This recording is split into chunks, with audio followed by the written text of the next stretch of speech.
Hi there. My name is Gerald Gangaram. I strive to share the servant leader ethos that I honed from the streets of New York City to the skies of Afghanistan. Sharing my life's lessons is my second service after an exciting military career. An Apache pilot, I finished my time in the Army as a major and have combat experience from Operation Enduring Freedom in Afghanistan. I'm a keynote speaker armed with stories from combat, childhood, my soldiers, cockpit stories, diversity and inclusion stories, many lessons that captivate and ignite audiences. I precisely target messages to create dynamic conversations lasting well past any Q&A session. And I'm glad to be here with Ed, and you're listening to From the Heart. Gerald, thank you so much. It's such an honor to get a chance to meet you and to dive into your background and history. Just what you've accomplished in your life makes me very emotional. First and foremost, anybody that puts a uniform on and defends our country is my hero. So thank you. I appreciate that, Ed. Thank you very much. From my heart and from the heart of my listeners and everyone, I can honestly say that I'm tremendously grateful for the life you live and the experiences and the service that you give to our, not just have given, but do give to our country. So I love how you introduce yourself as from the streets of New York City to the air above or the skies of Afghanistan. So I think I just got the title. We were talking before we recorded. What are we going to call this episode? Well, I think we just got it. But so let's start with those. Let's start with the skies of Afghanistan for a moment. How does one become, first of all, describe over your shoulder for those that are watching on YouTube, and people are listening as well, I get it. But if you are watching, there's a painting over your right shoulder of the Apache helicopter. It looked like a photo, but you told me before we came on the air that it's actually a painting given to you by one of your soldiers. Can you tell the story maybe of that soldier, but more importantly, dive into the story of the Apache helicopter and how does one become an Apache helicopter pilot? Okay, awesome. Yeah, I love talking about it because everyone sees it and they're like, oh, that's awesome. Great picture. And it's like, actually, it's a pencil drawing that one of my soldiers did. It's unreal. Chief Warrant Officer Murray Jones. He was in my unit. He's amazing. I kept telling him I really should just fire him so that he can go and have a different job doing do the career he was meant to be, right? Yeah. He's finally selling them online. So if you look up Murray Jones, you can probably find he makes prints of them now, and that's really what he should. But he would do these as going away gifts for some of the soldiers and officers that he served with, and I really just always appreciate his work. But the Apache is an amazing aircraft. It's the most advanced helicopter in the world. This aircraft, if I was in anything else, I probably wouldn't be around. But this is an aircraft that's armed with 30 millimeter rockets, Hellfire missiles that can reach out and touch something from 8 kilometers away. It's an immense machine that is just, if you think it's hard enough to like talk and drive at the same time when you're on the phone or something, imagine talking on 5 radios while flying, shooting, you're texting on 2 different things. It's amazing. It's a task saturated nightmare. But there's nothing like it in the world. I really did appreciate everything with it. I maybe didn't appreciate it enough looking back on it. There's always something I wish I could have taken advantage of more. But I was paid to fly that for a good amount of my career, and I've loved every moment of that for sure. Yeah, rarely do we recognize the value of the lessons that we're getting while we were getting them. Most of the education comes after the fact, even in college. I think we don't really realize when we're in school, and you have a lot of college experience. We'll get into some of that. Now, my understanding is, from what I've researched, it's a 2-seater with the gunner in the front, and you're kind of up elevated behind, sitting as the pilot. Is that accurate? So you no room for passengers. 2 pilots in it. You can fly or shoot from either crew station, and you work together as a team to make sure that you keep this aircraft in the air and you do the mission that you have to do with whatever on the ground. And to do that, both pilots have to work together because you can't, other aircraft, you're sitting right next to each other like you're driving a car, and you can reach out and touch the other person, hit them if they're doing something wrong. You see what they're doing. In the Apache, I can't see what the other person's doing and they can't see what I'm doing, depending on what seats we're in, and we can't even touch each other. We can't slide anything back and forth if there was a message we wanted to pass, because there's actually ballistic shielding between us. Yeah. Because if one of us gets taken out by some type of rocket, the other one can be still protected in their compartment. This is an aircraft that's designed to get shot at. Wow. If you need one of something on the aircraft, you have 2 of them. If you really need one, you might have 3 of those on the aircraft. And it's on the right side of the aircraft, you have the same things on the left side. So that the right side gets taken off, you have redundancies on the left. There's no conversation about where the pilots fit into this equation when you're cutting this aircraft in sections. Right. But it really is impressive with how this thing is designed to take a hit. So probably not the first time you've been asked this question, and I hate to ask redundant questions, but I'm going to ask it anyway. I'm a big analogy or metaphor guy. I think that's part of my leadership training and background, and just I study leadership. I love to read books about leaders and so forth, but I love the metaphor of, the athletic field to leadership, or whatever the field is. Take me back to this helicopter for a moment, and the way you just described the relationship between you and the co-pilot. How would you make that analogous to leadership in corporate America, for example? Two people who have very similar yet independent roles and maybe can't see what the other one's doing on a day-to-day basis. How would you use that? Because I'm guessing you've gone there before, so a Yeah, pretty easy stretch. I'll tell you, stay out of each other's cockpits to a certain extent, or you'll hit a mountain. I've hit a mountain. I was in the front seat in this portion, and someone else was in the back seat. I was working on stuff inside of the aircraft, really directing fires on a certain thing, and he was in charge of flying the aircraft, the pilot, while I was acting as the co-pilot gunner. His job was to fly, my job was to shoot. Hmm. He got sucked into the aircraft trying to watch what I was doing, and even maybe coach me along through it while I was a young pilot. And he wasn't keeping track of where he was flying. And so all of a sudden we hear altitude low, and that's not a good thing when you think you're about 1,000 feet in the air. Yeah. And we hit the mountain. Thankfully, we bounced off of it. But this is the equivalent of making sure that you need to understand and trust those people having their different jobs in whatever sector that they're going through.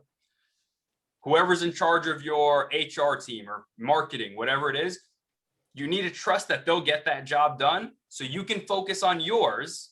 Because if you're crossing paths too much and you're trying to get into their cockpit, you're going to hit a mountain. And hopefully your business is strong enough as an Apache to bounce off of it, but that's not always the case. So that's the advice that I give people with that analogy. No, and I love that, and the two are necessary. You don't go up solo in that thing either, because you each have a role to fly it and to protect and so forth. That's just, man, I could live for an hour in the conversation about the Apache helicopter. I'm so fascinated by it, and flying machines in general. I still don't understand how SUVs fly. It's seemingly SUVs, but so leadership is where you live, work, breathe.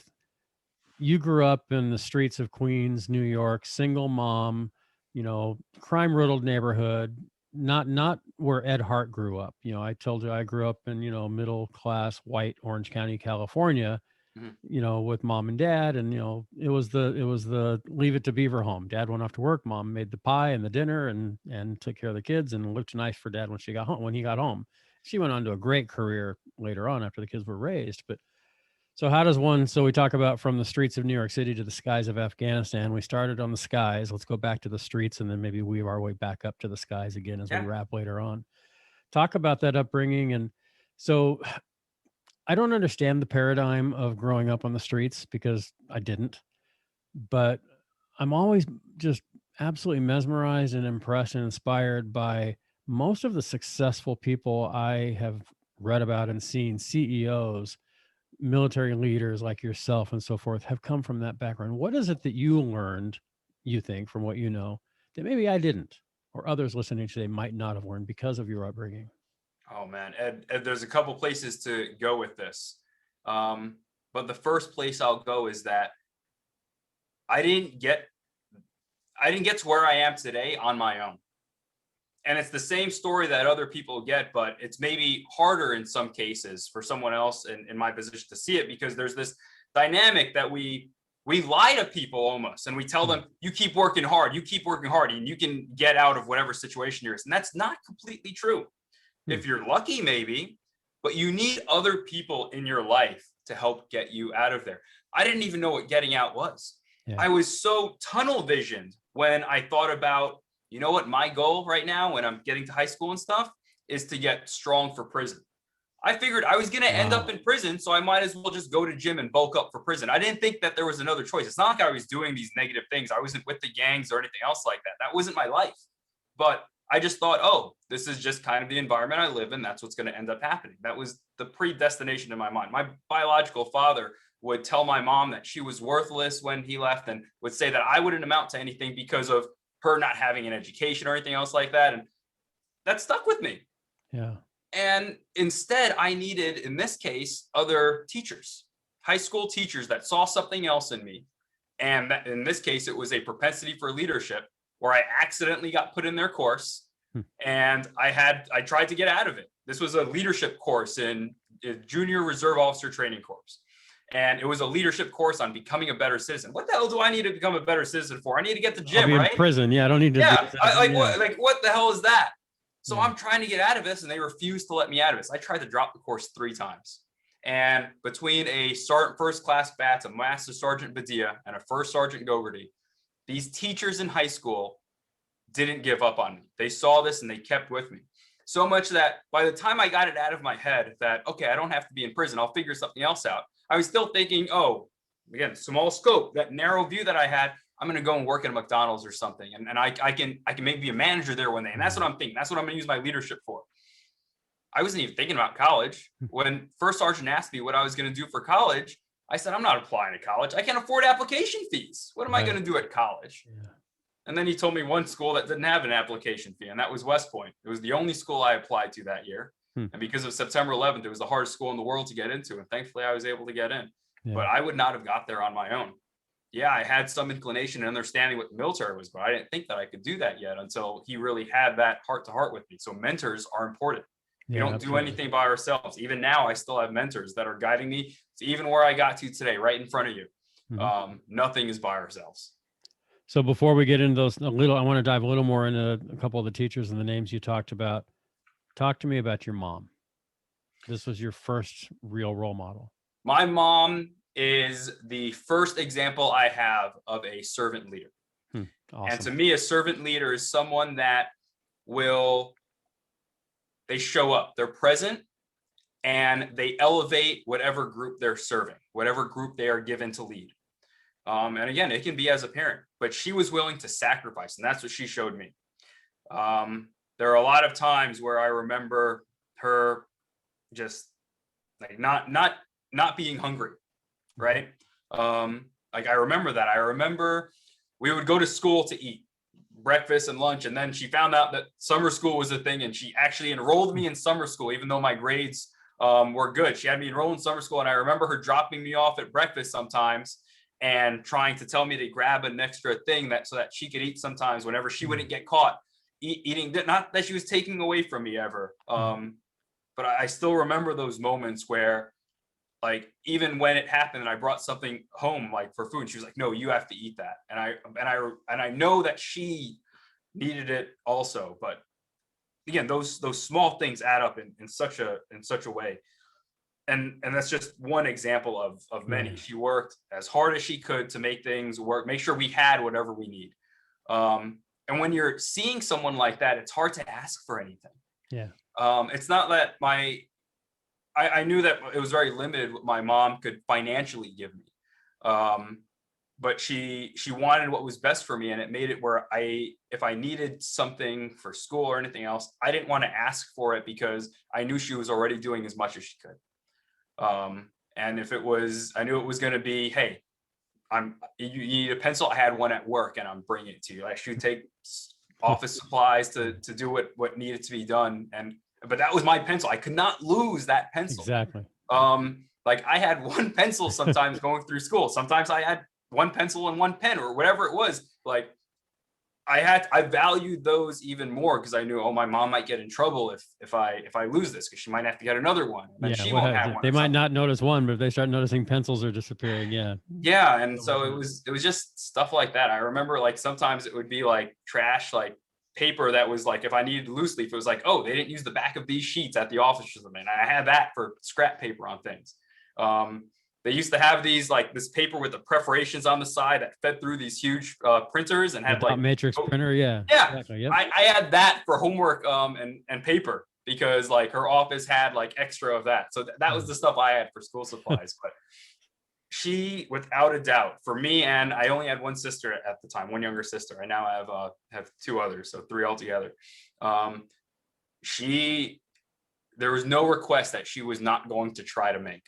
So you never want to disappoint a servant leader that really has your best interest in heart. I've seen that in my own life as I reflected later.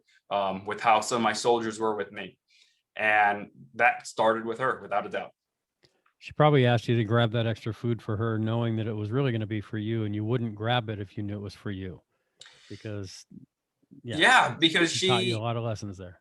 yeah, because she also, it was also a lesson of don't take more than you need, right? There's something with being greedy Mhm. and being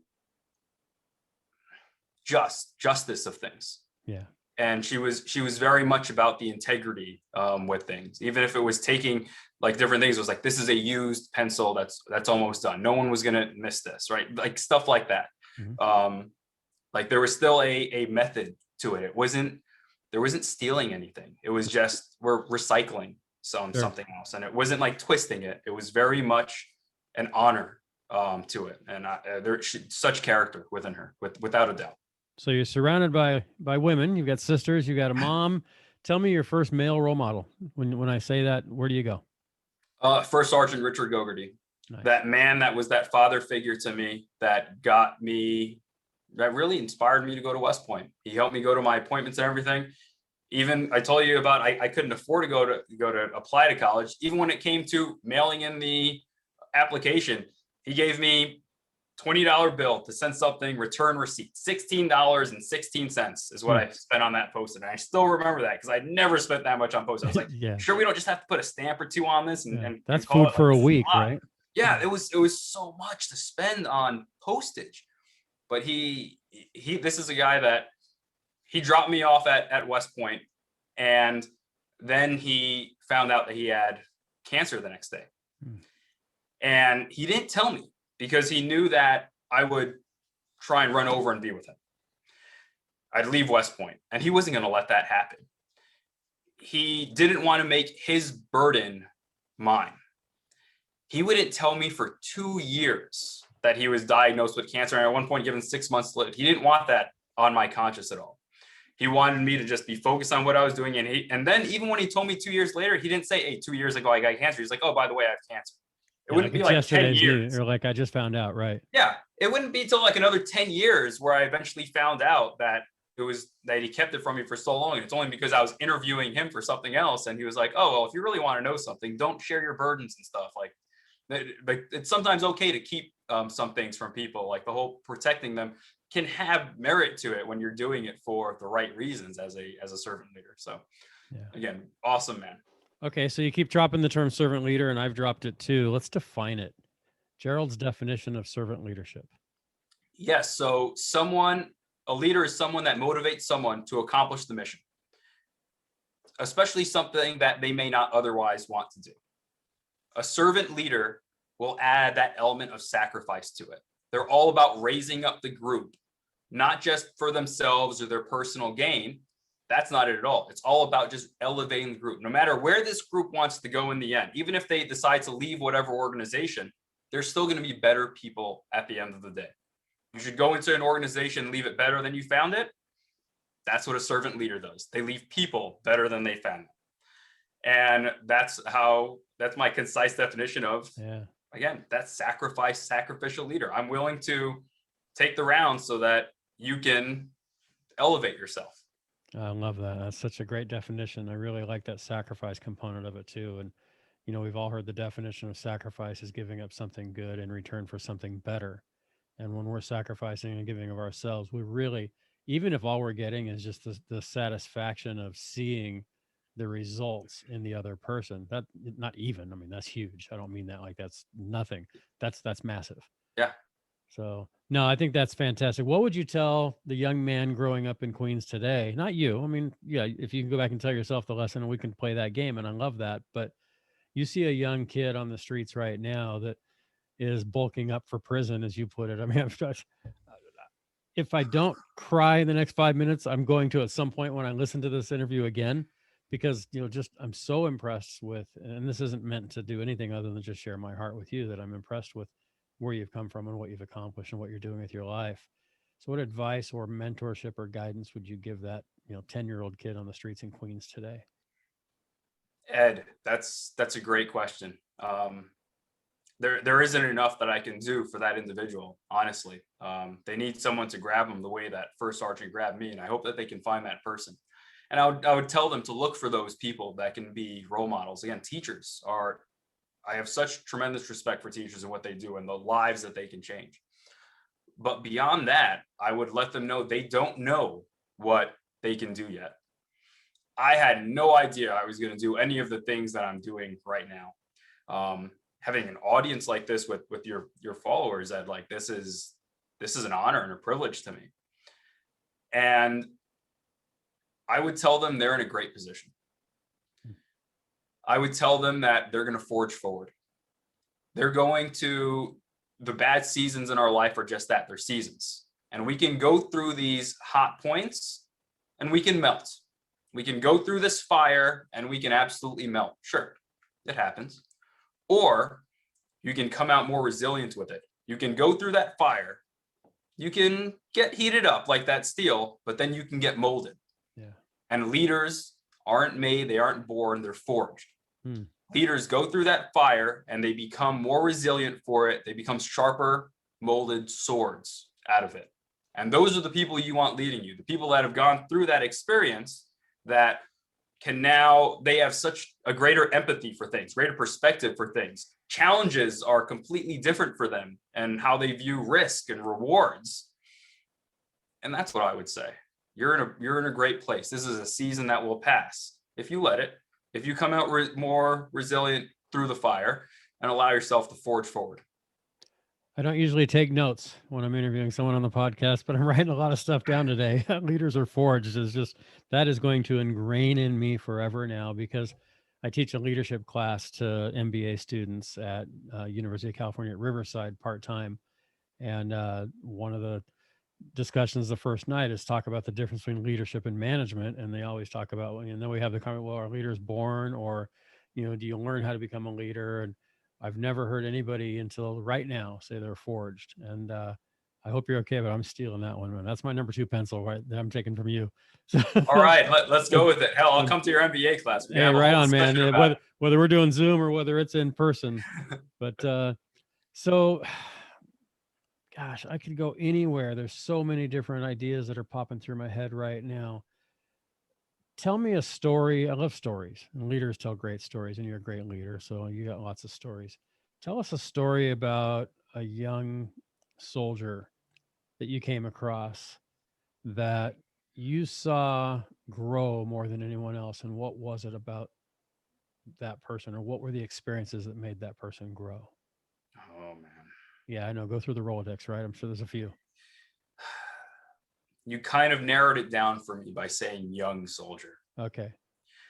I was always the youngest in my units. And it's weird. So I was the leader, but I was always the youngest, except that doesn't surprise me or anybody in the last 20 minutes who has gotten to know you, just so you know. Yeah, it's there was one though that was younger than me, a private first class Winston Jimmy Meroy. We called him Jimmy.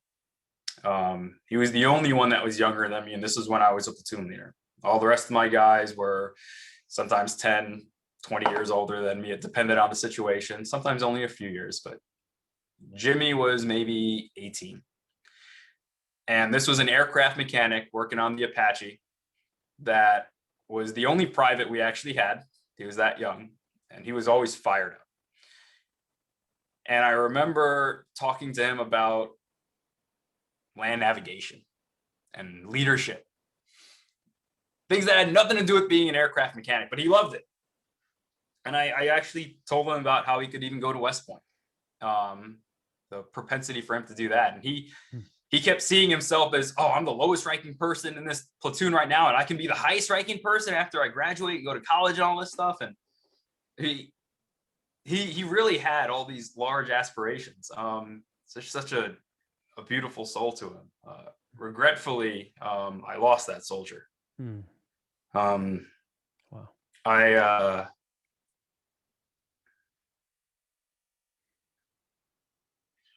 Sorry, man.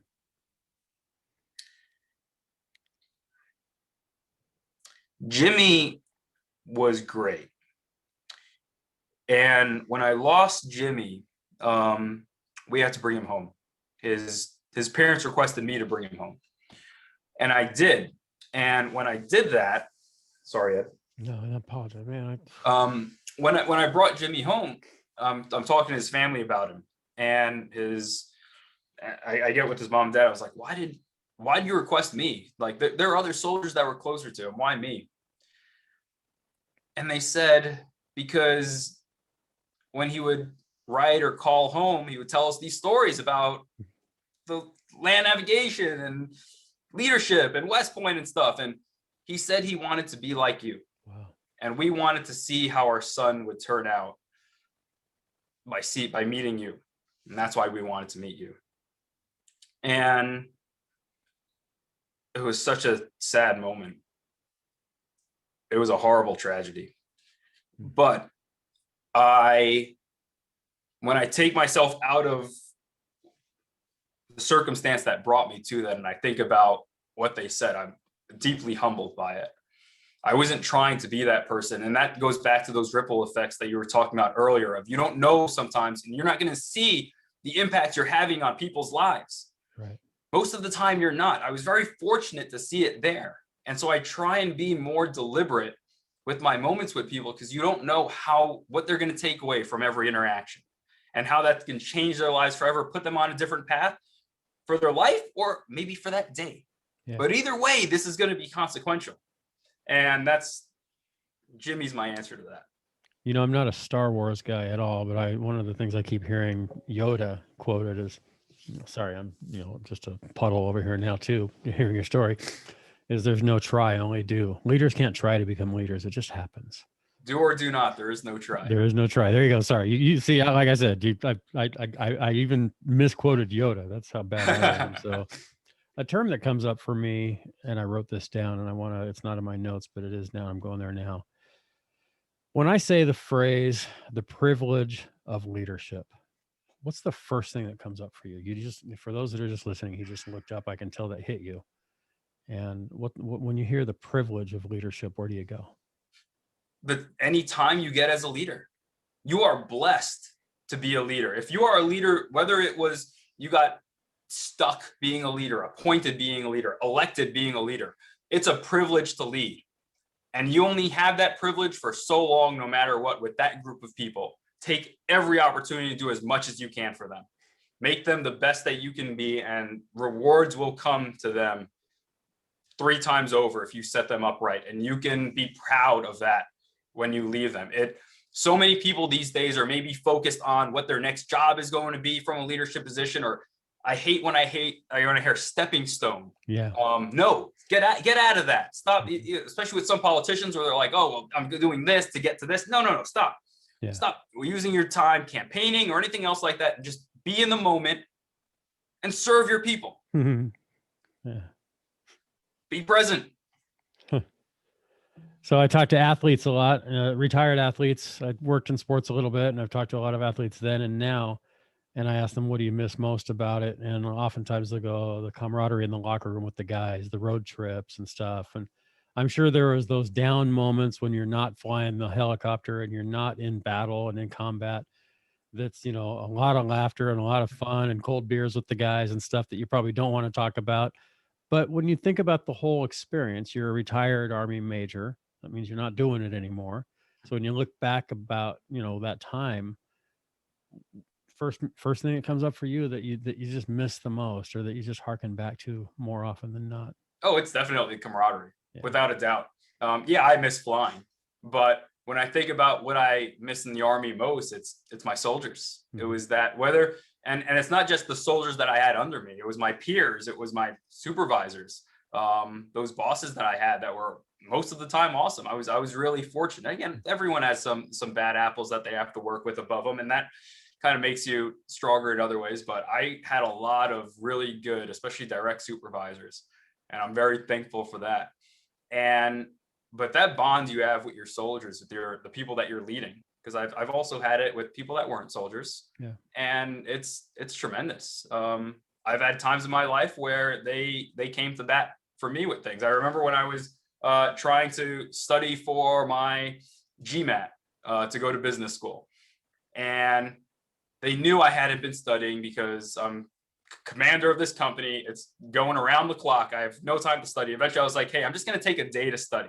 I only had 2 weeks to study for this test. That wasn't happening with things. I was like, all right, I'm going to take a day to study, and then I'm taking the test. And they're like, okay, cool. And they're like, hey, when are you going to be studying? Okay, got it. And then they show up, right, just to distract me at my house, because they're like, you don't need to do this, sir. You're fine. I got the pizza. Let's go. Yeah, exactly. They're like, no, you no, go back to studying, and we're just going to go in your backyard and chill out or something. It's like, what's going on here?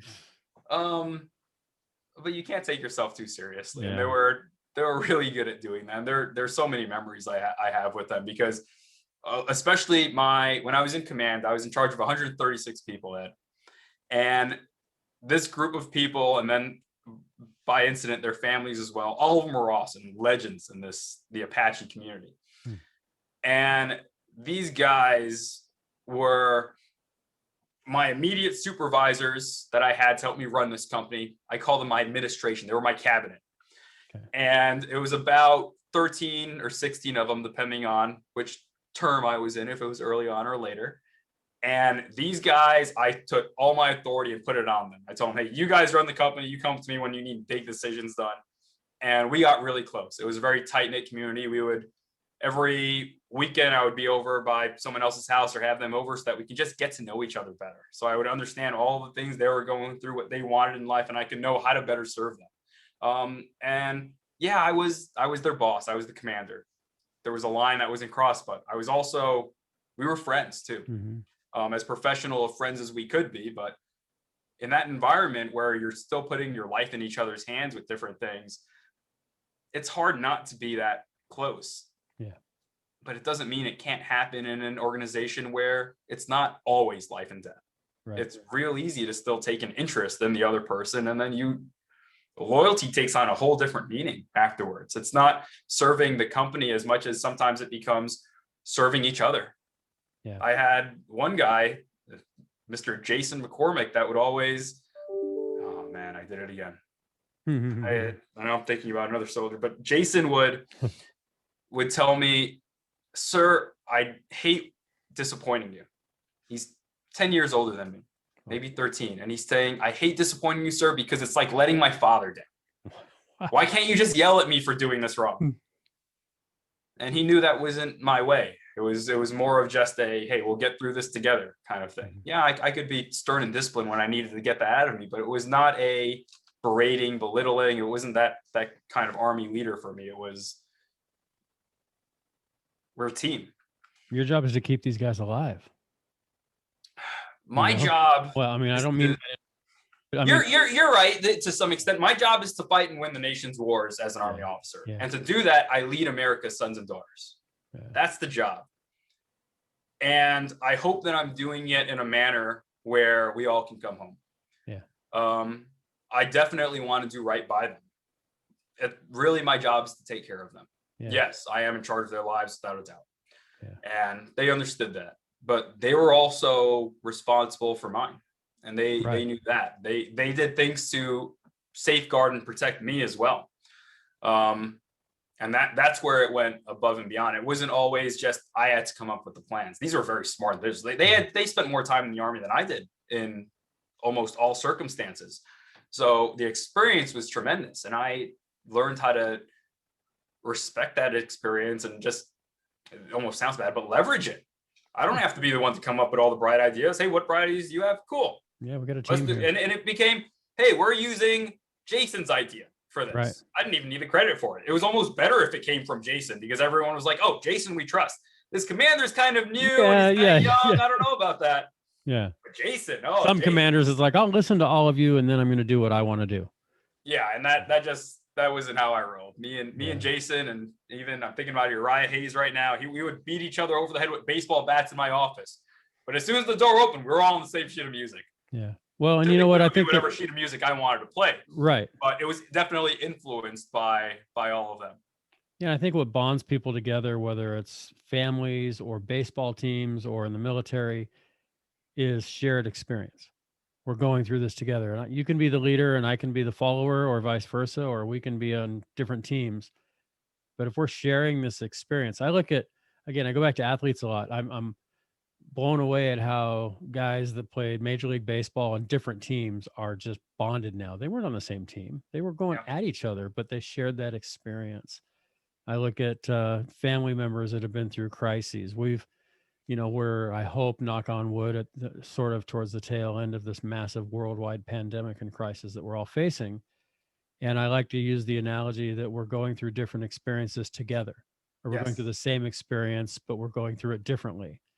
And the stories that are coming out of this right now, I think, are going to be those. I talk about the phoenix out of the ashes, like we talked about you early on before we hit record, and that's growing up in the streets of Queens, and now where you are today and where you've gone. And I look at these companies and these individuals that have just been hemorrhaging because of COVID, loss of life, loss of job, loss of company, family members, et cetera. Yeah. And the survival of those people are going to be the stories that we talk about for generations. Absolutely. And I think that's the story of our country, the survival of our country. We've been up against it. Not many of us that can hear my voice right now have crashed into a mountain. Figuratively, we all have. Every single person who can hear my voice has crashed into a mountain in their life, figuratively speaking. You've done it literally and figuratively. Yeah. What's it like when here I go again, man. What's it like when you think you're about to die, doing what you are called to do, and then surviving? What lessons you get in that moment? And now looking back years later, obviously they're similar but different. What lessons come up for you in the moment and then after, when you think this is it? Let me tell you a story, Ed. When I was deployed in Afghanistan in 2012, we were flying, got a call, troops in contact, 120 enemy coming on this small allied forces, about 20 people, US, foreign, and another US, Afghanistan, and another foreign ally with these 20 people. Obviously, they're overrun. So they're calling in Apaches. We're heading over there. I'm squeezing the guts out of this aircraft flying over there. And as we're on our way, I'm thinking, hey, this is a lot of people, but 15, 20 minutes, we're a good crew. We can get this wrapped up.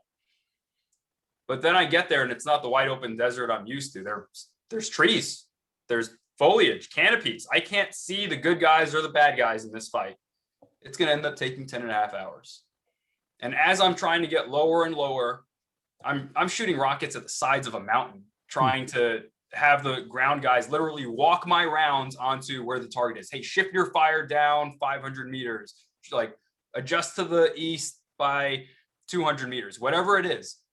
But as I get lower, trying to see if I can pick out anything, I get a call. Gunmetal, watch out, they're shooting at you. Gunmetal is my call sign at that time. And I said, well, if they're shooting at me, are they shooting at you? My front seater is a Mr. Kevin White.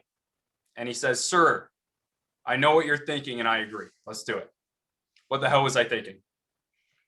In Afghanistan, they called us the dragon, the Taliban did. And I knew this day they wanted to slay a dragon more than they wanted to get the guys on the ground.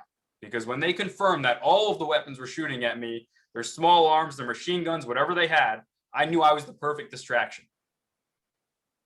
He said he needed 60 seconds to move, and I gave him 60 seconds to move. I put my aircraft low in that same area, slowed down our airspeed. He confirmed they were shooting at me, and I said, you got 60 seconds, go. And I watched that clock. Wow. And it felt like a long 60 seconds. But in that 60 seconds, me and Kevin weren't thinking, this is it. Yeah, we did tell our wingman beforehand, hey, by the way, you know that if we go down, you're going to put a depth circle of 30 millimeter ammunition around this aircraft to make sure no one gets to us. And if you see them on top of the aircraft, you shoot right at the aircraft. You make sure you take them and us out because we wouldn't be taken alive.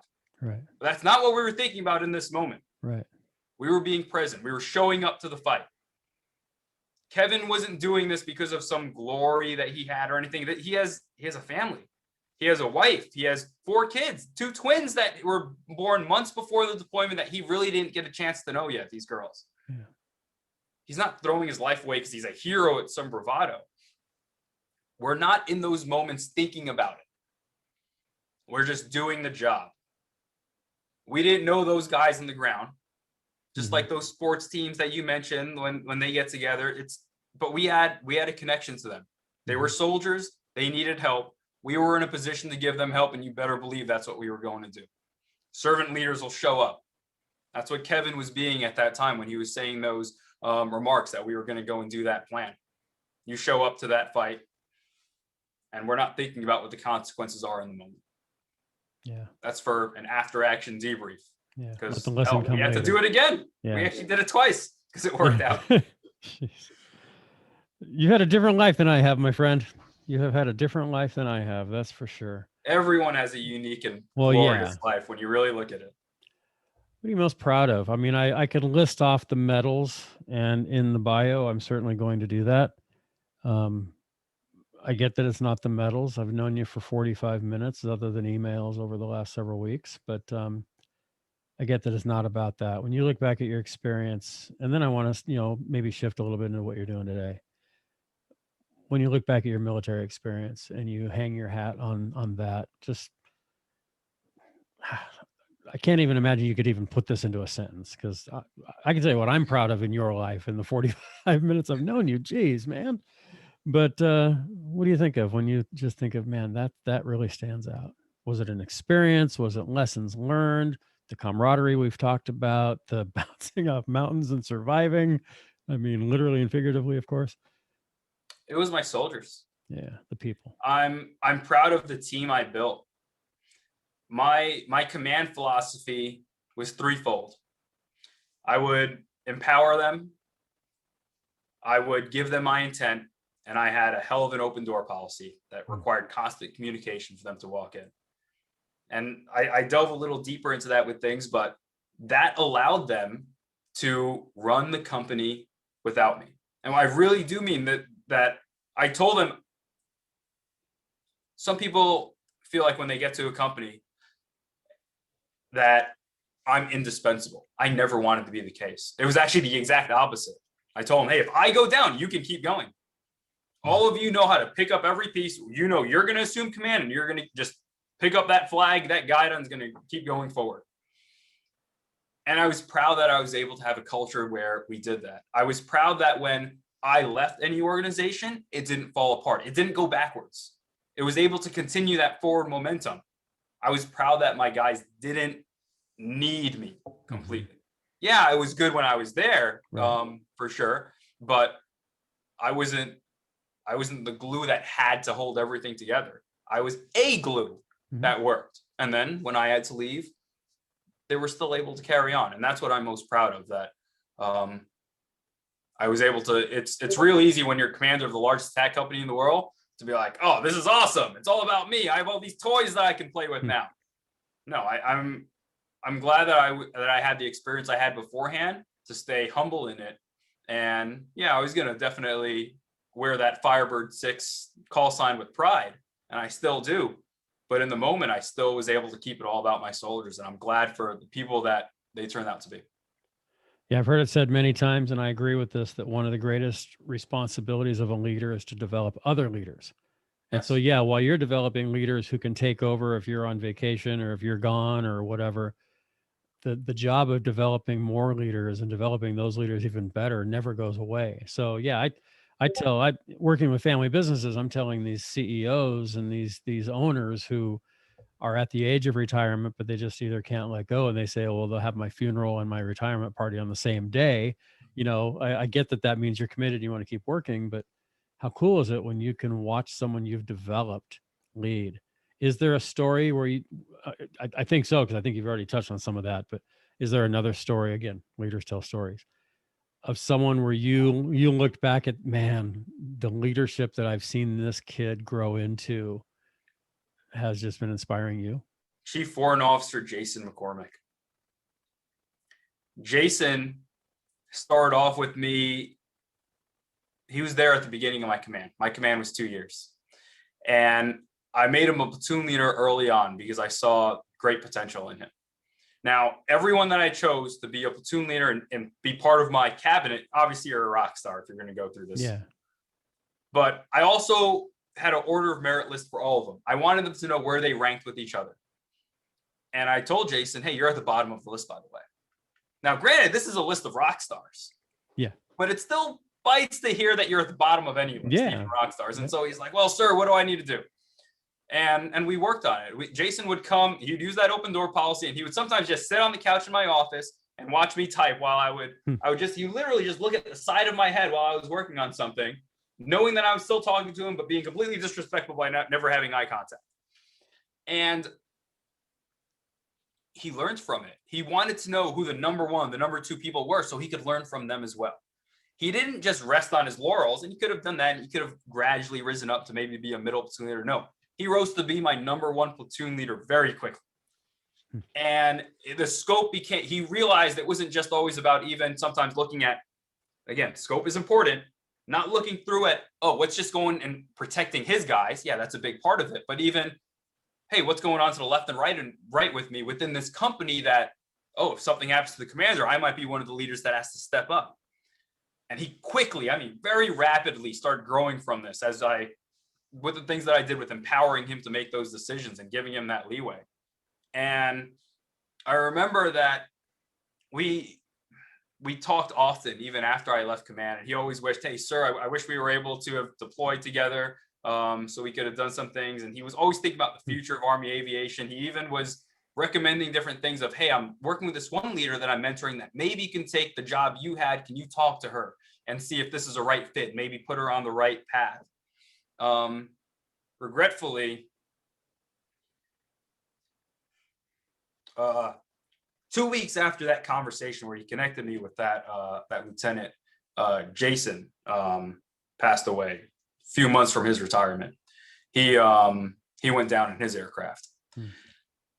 But this is a guy that heart of gold. He wasn't just looking out for his platoon anymore. He was thinking about the big Army and Army aviation and the legacy that he was having within that. He had influenced hundreds of soldiers just under me in making future Apache pilots, not to mention what he did with the rest of the Army when he was not under my command anymore. So that's what I've seen. When you empower these people and you give them the ability, they don't just stop when they're with you. They continue to be those types of people going forward. And that's what you want. Yeah. Yeah. When you put your fist in the water, you see the ripple, but when you take your fist out, the ripple gets even bigger. And I love that. I love that analogy that, we can have an impact on people even after we're not there, whether we're not physically here on the earth. The impact, certainly I look at my mom who passed 4 years ago and the impact she'll have on me forever. But my dad, who's 94 and my best friend now, I mean, he's here today, and, they're both having a massive ripple effect in my life. Great. So how are you using all of these experiences from the streets of Queens to the skies of Afghanistan to these amazing stories and experiences in your life today? Not just the memories, but what are you doing to apply that knowledge and that wisdom today? Thanks for that question, Ed. It was realizing that I'm not done.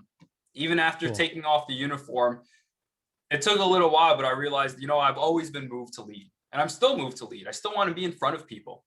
I want to inspire them. And all of those trials in my life have just been those different points of fire that have continued to forge me and to be an even better leader, I hope. I know I still feel I'm more kindled for service.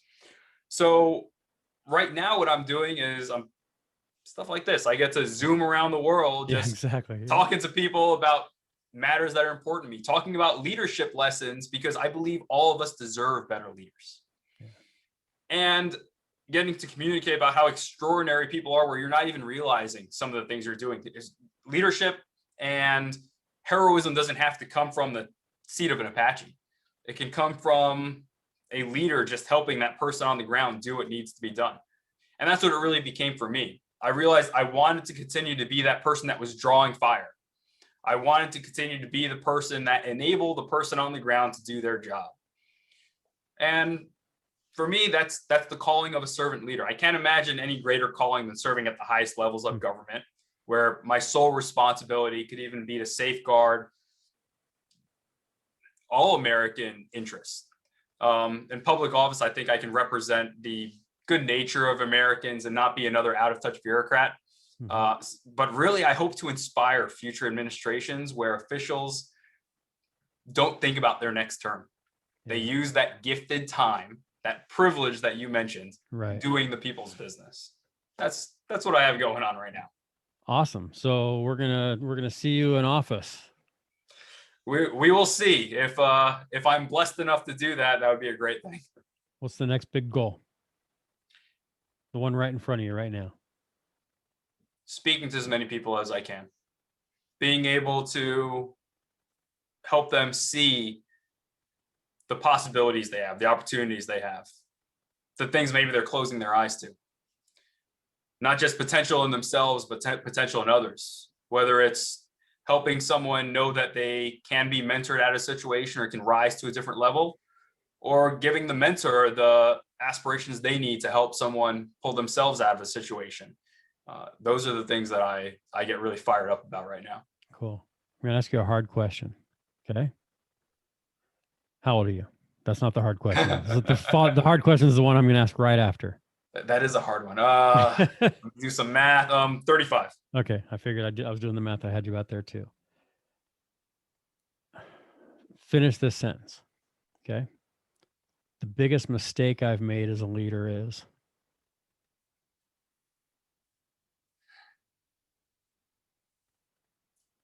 Not being deliberate from the start.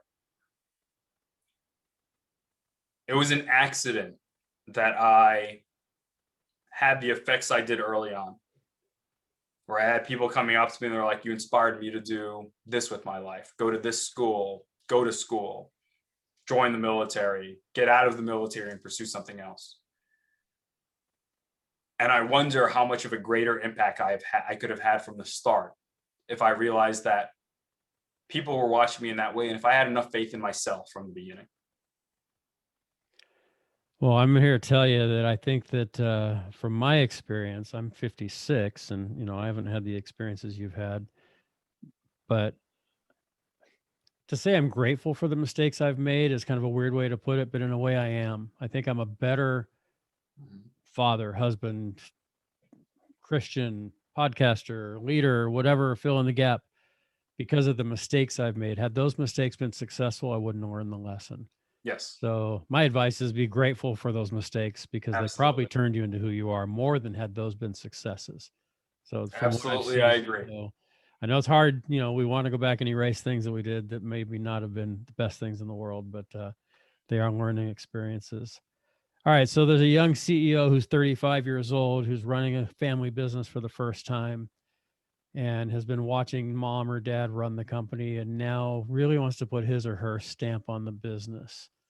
If you were sitting down, and I know it's a generic question because you got to know more specifics to really give advice, but generically, what would you tell that person your age that is going into leadership for the first time? You've got 15, 20 years of leadership experience under your belt. He's going into it today on day one. Yeah. Don't change things until you know why they were there in the first place. Awesome. The good thing about a fresh set of eyes is that you see so many things that can maybe be better for whatever reason. You can improve things, and that's great. The bad thing about a fresh set of eyes is that you're seeing all of these things you want to change, but you don't maybe necessarily know all of the reasons why they were that way.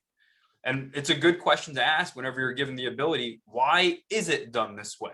Is it because this was tried before and it didn't work for this reason? Doesn't mean you can't do it, but know why it wasn't done that way, why it failed, or why it never got off the ground, just so that you know what to expect. You never want to be that person to come in and just wreck what someone's built, where it just creates this animosity. Now, oh, here's the new blood coming in and he just thinks he knows how to run everything. Right. And, I could have told him that was the wrong thing to do. Well, you know what? Yeah, they should have that attitude if you didn't actually ask those questions. So get to know the people that were there. Whenever I had an organization in the Army that I was coming into, these organizations that have been there for over 100 years, I need to know, things are going to change, but I need to understand what the culture is before I get there, because I'm just not going to spin it all on its head day one, unless I really have to for some weird external reason that's beyond the scope of this question right now. Yeah. In most cases, you have some time to figure out why things are done and then deliberately do them the right way with the people that are already there backing you up. Yeah.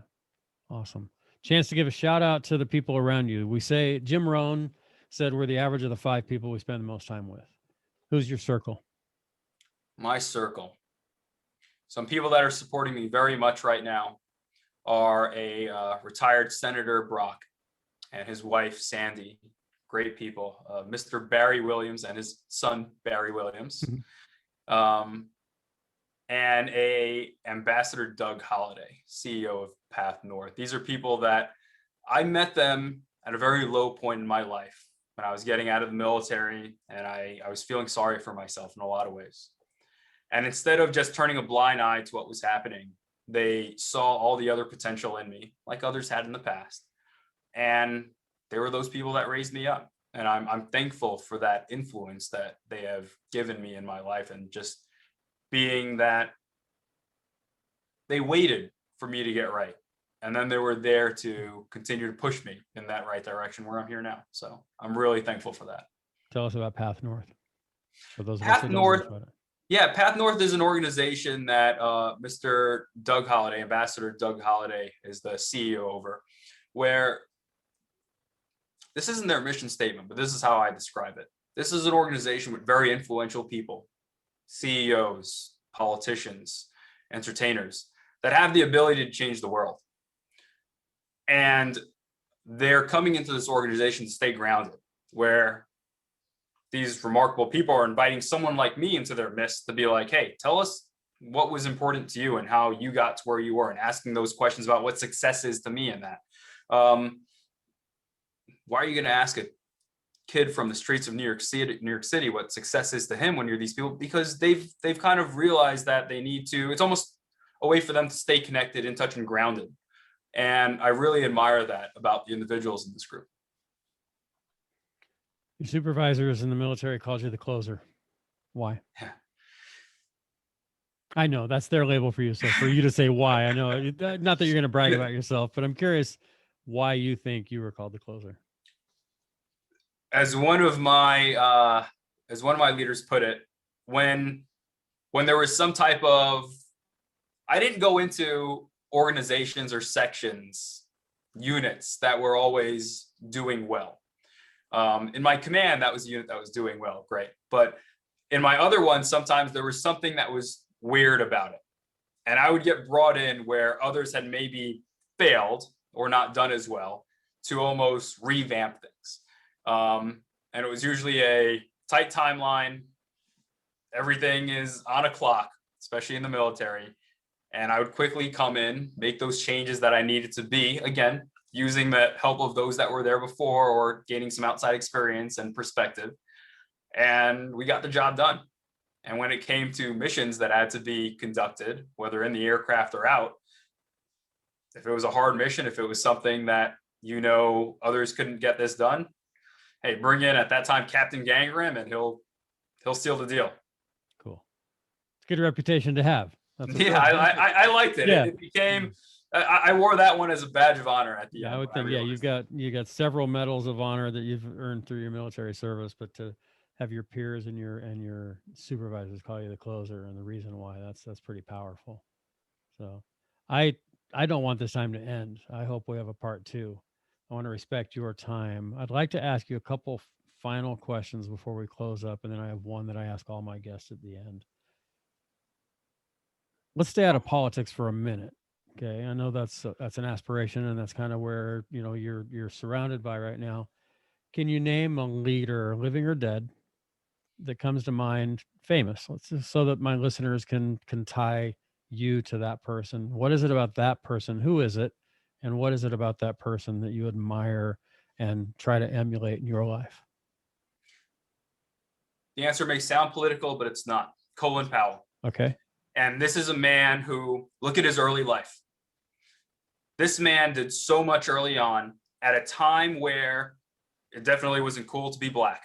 And what he was he could have easily gone into a shell and been like, all right, I'm not going to ruffle feathers the wrong way. But he always stayed true to himself. From the time he was in high school, when he was going to college, all of these things, when he was coming in the military, were against him. But he didn't listen to all the naysayers. Yeah. He continued to forge forward and get through all that. And even when people were saying, oh, this isn't the norm, that is the norm, he decided he was going to rewrite what those norms were in that book. And that's the one that comes to mind for me. That's excellent. I love that. I love that a lot. So thank you for that. That's a great non-political answer using a political persona. So that's really cool. All right. So as I start to wrap up, well, first of all, how do people get in touch with you? I've had a lot of ideas of areas where people I want to introduce you to as a result of this conversation. Events that I do where I want to bring you in. I want to talk to you about that, off air, when we have a chance to follow up.